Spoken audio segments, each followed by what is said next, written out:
जय श्री राम दोस्तों, आइए जानते हैं कि आखिर राक्षस भगवान विष्णु की तपस्या क्यों नहीं करते थे। आखिर क्यों दैत्य, दानव और राक्षस भगवान विष्णु जी से घृणा करते थे।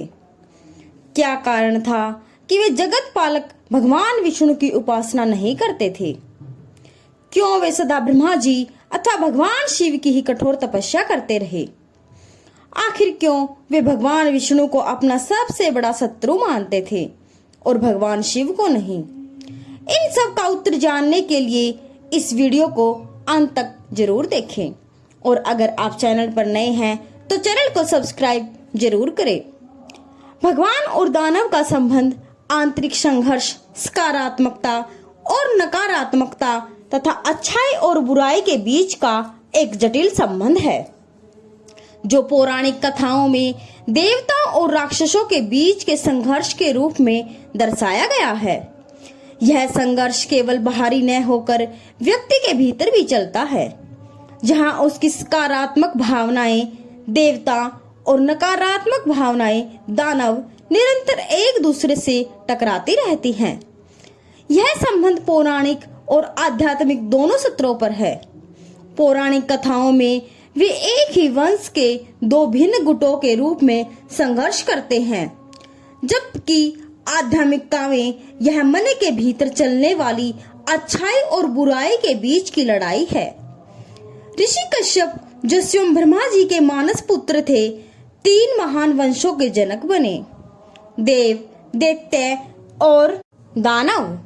महर्षि कश्यप की पत्नी अदिति से देवताओं का जन्म हुआ, जिसमें इंद्र और भगवान विष्णु स्वयं सम्मिलित थे। भगवान विष्णु यहाँ वान रूप में अवतरित हुए थे।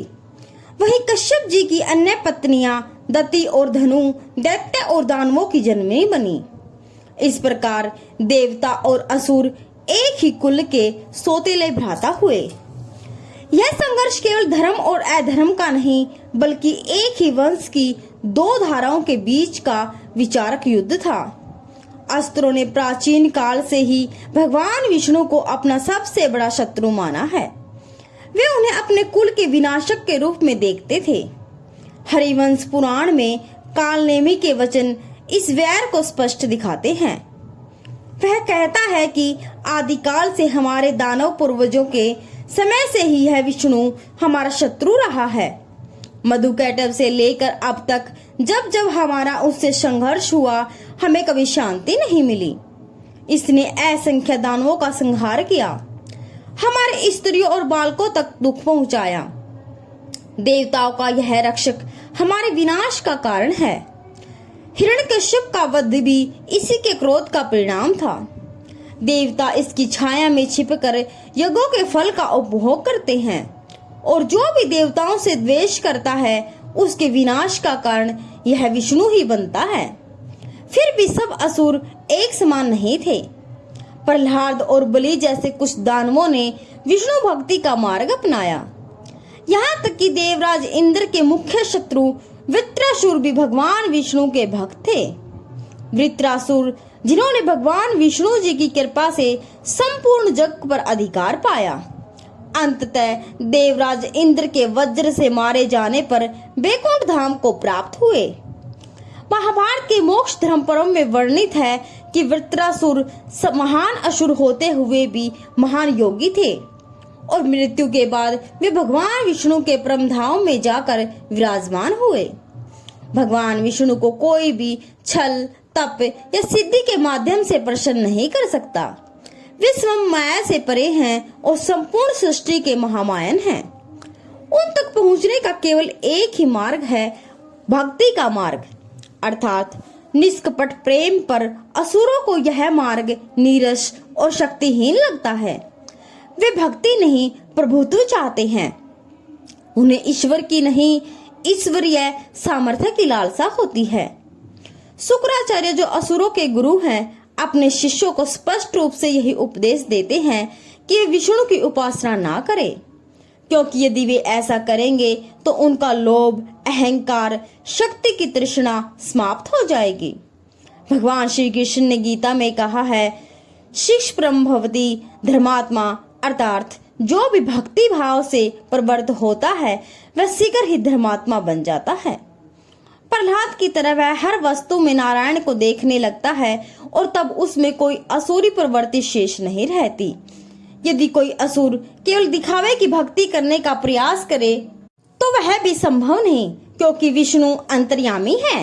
वे सभी के हृदय में स्थित होकर हर विचार को जानते हैं। अतः उन्हें छलने का प्रयास स्वयं छल करने वाले के लिए ही विनाशकारी हो जाता है। इसीलिए असुर भगवान विष्णु से दूरी बनाए रखते हैं और अन्य देवताओं की आराधना कर उनसे वरदान प्राप्त करने का प्रयास करते हैं। पर जब वही वरदान असुरता के मार्ग में विंध्यवश हो जाता है, तब अंततः वही देवता भगवान विष्णु से प्रार्थना करते हैं कि वे अवतार लेकर सृष्टि की रक्षा करें। यानी असुर चाहे कितने भी शक्तिशाली बन जाए, अंततः रक्षक और संरक्षक तो विष्णु ही होते हैं। वैदिक महाकाव्यों के अनुसार भगवान विष्णु को देवगणों में से एक प्रमुख आदित्य के रूप में जाना जाता था। उस समय संपूर्ण सृष्टि पर अधिकार परमपिता ब्रह्मा जी का ही था और कश्यप ऋषि दोनों पक्षों के पितामह माने जाते थे। देवता और असुर दोनों ही ब्रह्मा जी की आराधना करते थे, क्योंकि वरदान और शक्ति का मूल वही थे। जो भी कठोर तप करता ब्रह्मा जी उसे वरदान प्रदान कर दे, चाहे देव हो या असुर। इसलिए असुरों की तपस्या का प्रथम लक्ष्य सदैव ब्रह्मा जी रहे। हिरण्याक्ष, हिरण्यकश्यप, रावण, इंद्रजीत, इन सभी ने मुख्य रूप से ब्रह्मा जी की तपस्या की। आखिर क्यों? क्योंकि वे जानते थे भगवान विष्णु पालन करता है, जो सृष्टि की व्यवस्था और धर्म के रक्षक हैं। उनसे वरदान मांगना मानो अपनी शक्ति को सीमित करना था, क्योंकि भगवान विष्णु कभी भी ऐसी शक्ति नहीं देते जो त्रिरथ अर्थात सृष्टि के शाश्वत नियम को तोड़ दे। यहीं से आरंभ हुआ असुरों और भगवान विष्णु के बीच का अविनाशी बैर। भगवान विष्णु संतुलन और धर्म के प्रतीक है। उनका कार्य है व्यवस्था को बनाए रखना।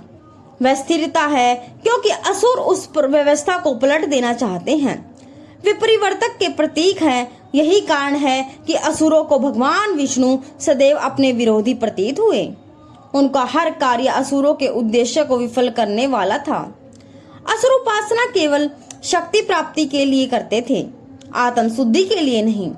यही कारण है कि जब असुर ब्रह्मा जी और भगवान शिव से वरदान प्राप्त कर संसार में संतुलन भंग करते थे, तो अंततः वही देवता भगवान विष्णु से प्रार्थना करते हैं कि हे नारायण, अब आप अवतार लीजिए और धर्म की रक्षा कीजिए।